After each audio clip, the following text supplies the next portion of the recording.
Welcome back to the channel. आज का topic Bharat की मिट्टियों का वर्गीकरण है, क्लासिफिकेशन ऑफ इंडियन सॉइल्स। और ये सिर्फ और सिर्फ आज बात होगी मॉडल पेपर की।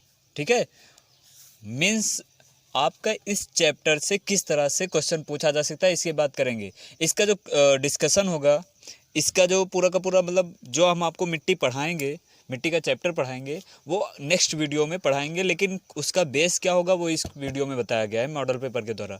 ठीक है, ये बहुत ही इंपॉर्टेंट वीडियो है आपके लिए, आपकी तैयारी से संबंधित बहुत इंपॉर्टेंट वीडियो है, क्योंकि आपको हर हाल में यहाँ से क्वेश्चन मिलने वाले हैं। तो आइए जल्दी से बात करते हैं, स्टार्ट करते हैं। ऑब्जेक्टिव क्वेश्चन 20 क्वेश्चन होंगे। सबसे पहला क्वेश्चन है कि भारत में प्रमुख रूप से मिट्टियों के 8 प्रकार की खोज कब की गई या पहचान कब की गई। तो आपका जो आंसर है वो आंसर है 1986 ईस्वी में। 1986 ईस्वी को भारतीय कृषि अनुसंधान परिषद के द्वारा 1986 ईस्वी में भारत में 8 प्रकार की प्रमुख मिट्टियों की खोज की गई, जबकि 27 गौड़ मिट्टियों की खोज की गई थी, पहचान की गई थी। ये मिट्टियाँ पहले से थी।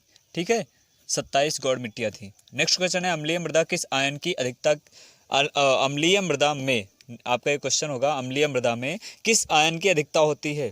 तो देखिए, सिलिकेट आयन, आपके ऑप्शन है silicate ion, hydrogen ion, chloride ion और मैग्नीशियम आयन।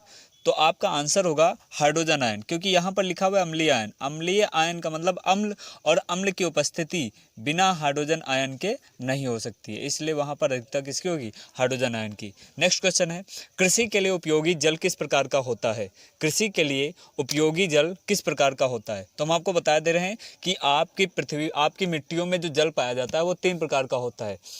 3 प्रकार में आर्द्रताग्राही होता है, गुरुत्वाकर्षण जल होता है, केशिका जल होता है, जो कि आपका सही आंसर है केशिका जल, क्योंकि केशिका जल का मतलब ये होता है कि जो मिट्टियों के अंदर से कृषि को प्राप्त होता है। ठीक है, लेकिन जो गुरुत्वाकर्षण जल होता है वो ऐसा जल होता है, वो आर्द्रताग्राही गुणांक से नीचे होता है। वो ये गुरुत्वाकर्षण जल जो होता है वो 0.33 वायुमंडलीय दाब पर क्या करता है कि ये पृथ्वी के गुरुत्वाकर्षण के कारण वो नीचे की ओर प्रवाहित होता है, जो कि हमारी कृषि के लिए उपयोगी नहीं होता, और आर्द्रताग्राही जल भी कृषि के लिए उपयोगी नहीं होता। आंसर है आपका केशिका जल। नेक्स्ट क्वेश्चन है काजू के उत्पादन के लिए सर्वोत्तम कृषि मृदा या मिट्टी कौन सी उपयुक्त है। यहाँ पर सर्वोत्तम उपयुक्त होना चाहिए, कृषि लिखा हुआ है, उपयुक्त कर लीजिए। सर्वोत्तम उपयुक्त मिट्टी या मृदा कौन सी है। क्वेश्चन है आपका काजू के उत्पादन के लिए सर्वोत्तम उपयुक्त मिट्टी या मृदा कौन सी है। तो आपका आंसर है लेटराइट मिट्टी। ठीक है, लेटराइट मिट्टी में काजू, कहुआ इत्यादि वगैरह उपजाए जाते हैं। नेक्स्ट है मैंग्रोव वनस्पतियाँ। आपको ये बहुत ही इंपॉर्टेंट क्वेश्चन की तरह से यूज करना है। ठीक है, मैंग्रोव वनस्पतियाँ किस मृदा में उगाई जाती हैं। मैंग्रोव वनस्पतियाँ किस मृदा में उगाई जाती हैं। तो आपका आंसर है दलदली, पीट या दलदली मृदा होती है। ठीक है, दक्कन लावा अर्थात बेसाल्ट पर किस प्रकार की मिट्टी का विकास हुआ है। यह आपका नेक्स्ट क्वेश्चन है, दक्कन लावा अथवा अर्थात बेसाल्ट पर किस प्रकार की मिट्टी का विकास हुआ है।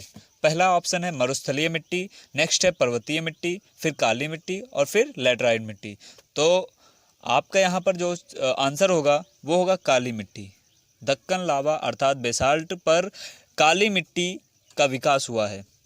नेक्स्ट क्वेश्चन है आपका उत्तर प्रदेश में किस मिट्टी को करेल की संज्ञा दी गई। देखिए, उत्तर प्रदेश में एक मिट्टी है जिसे करेल की संज्ञा दी गई है, और उत्तर प्रदेश में प्रमुखतया 2 प्रकार की मिट्टियाँ पाई गई हैं। सबसे पहले जलोढ़ मिट्टी है जो प्रमुख रूप से पाई जाती है, और फिर है लाल मिट्टी। ठीक है, लाल मिट्टी और जलोढ़ मिट्टी। जलोढ़ मिट्टी को करेल कहा नहीं जाता है, तो बचा कौन, लाल मिट्टी। तो आपका आंसर क्या सही होगा, लाल मिट्टी।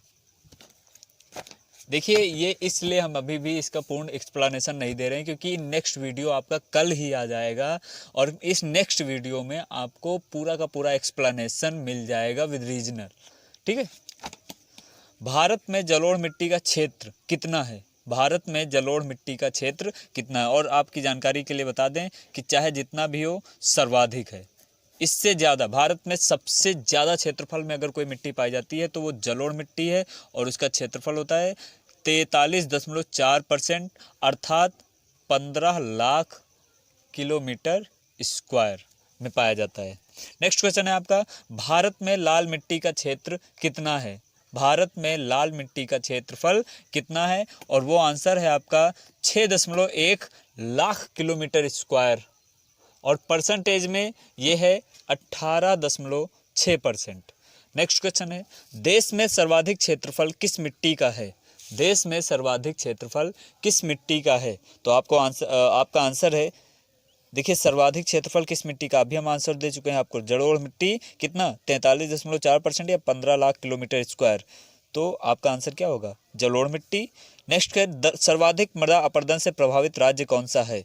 तो हिमाचल प्रदेश, उत्तराखंड, पंजाब, राजस्थान। जब भी पेपर में आपको, देखिए ये सारे के सारे क्वेश्चन हटा दीजिए, आपको सिर्फ और सिर्फ ये क्वेश्चन देखना है। पेपर में आपका ये क्वेश्चन आ गया कि सर्वाधिक मृदा अपरदन से प्रभावित राज्य कौन सा है।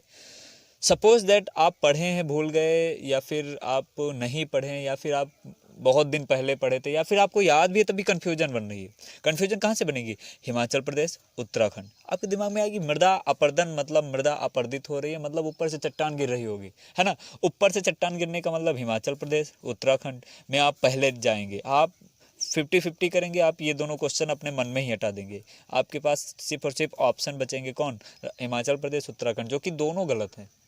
ना तो हिमाचल प्रदेश सही है, ना तो उत्तराखंड, और ना ही पंजाब। तो सही क्या है? राजस्थान। राजस्थान एक ऐसा राज्य है जहां पर सर्वाधिक मृदा अपरदन होता है। नेक्स्ट क्वेश्चन है आपका, भारत में सर्वाधिक सूखाग्रस्त क्षेत्र किस देश में पाया गया? भारत में सर्वाधिक सूखाग्रस्त क्षेत्र किस देश में पाया गया? और आप सीधे सीधे आंसर दे सकते हैं, यहाँ पर कोई कंफ्यूजन नहीं होगी, राजस्थान। केंद्रीय मृदा संरक्षण बोर्ड की स्थापना कब की गई थी? केंद्रीय मृदा बोर्ड की स्थापना कब की गई थी? तो आपको आंसर देना है, आपका आंसर है 1953। आपका आंसर क्या है? 1953। नेक्स्ट क्वेश्चन है, नाशपाती उत्पादन के लिए सर्वोत्तम उपयुक्त मिट्टी है? नाशपाती उत्पादन के लिए सर्वोत्तम उपयुक्त मिट्टी है, और आपका आंसर है पर्वतीय मिट्टी। ठीक है। नेक्स्ट क्वेश्चन, मकान हेतु ईंटें बनाने के लिए किस मृदा का उपयोग या प्रयोग उपयुक्त होता है? मकान हेतु ईंटें बनाने के लिए किस मृदा का प्रयोग उपयुक्त होता है? तो आपको आंसर देना है। आंसर में आपके ऑप्शन है मरुस्थलीय मिट्टी, पर्वतीय मिट्टी, जलोढ़ मिट्टी, लैटराइट मिट्टी, और आपका यहाँ पर जो आंसर होगा वो आंसर है आपका लैटराइट मिट्टी। ठीक है, लैटराइट मिट्टियों के द्वारा ही मकान में प्रयुक्त होने वाली ईंटों का निर्माण किया जाता है। नेक्स्ट क्वेश्चन है आपका, भारत में जल एवं थल की क्या प्रतिशतता है? भारत में जल एवं थल की क्या प्रतिशतता है? देखिए, मतलब ये जल की प्रतिशतता होगी, ये थल की, जो ऑप्शन में दिए, ये जल की, ये थल की, ये जल की, ये थल की, ये जल की, ये थल की। तो आपका आंसर क्या सही है? 90.44%, और थल का परसेंटेज है 9.5%। ठीक है, नोट कर लीजिएगा, आपका नेक्स्ट वीडियो इसी टॉपिक पर बनेगा। राष्ट्रीय बंजर भूमि विकास मंडल की स्थापना, राष्ट्रीय बंजर भूमि विकास मंडल की स्थापना कब की गई? तो आपका आंसर है 1985। 1985 ईस्वी में राष्ट्रीय बंजर भूमि विकास मंडल की स्थापना की गई थी। भारत में द्वितीय सर्वाधिक क्षेत्रफल युक्त मिट्टी है? तो पहली तो जलोढ़ मिट्टी हो गई, दूसरी क्या हुई? लाल मिट्टी। लाल मिट्टी का अभी आप देख चुके हैं 6.1 लाख वर्ग किलोमीटर, और अगर परसेंटेज में देखें तो 18.6%। बाकी कितना है नेक्स्ट वीडियो में आपको पता चल जाएगा। हर हाल में आपको वीडियो अगला वाला भी देखना है, पढ़ना है, समझना है, और तैयारी तो हर हाल में करनी है।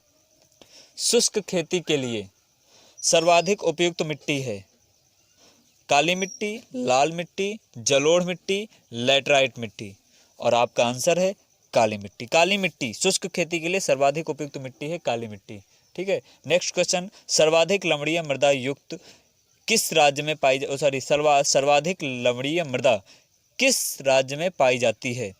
तो आपका आंसर है क्या? गुजरात। महाराष्ट्र, केरल, तमिलनाडु, हाँ ये भी तटीय राज्य है, यहाँ पर भी लवणीय मिट्टी पाई जाती है, लेकिन सबसे ज़्यादा कहाँ पर पाई जाती है? गुजरात में।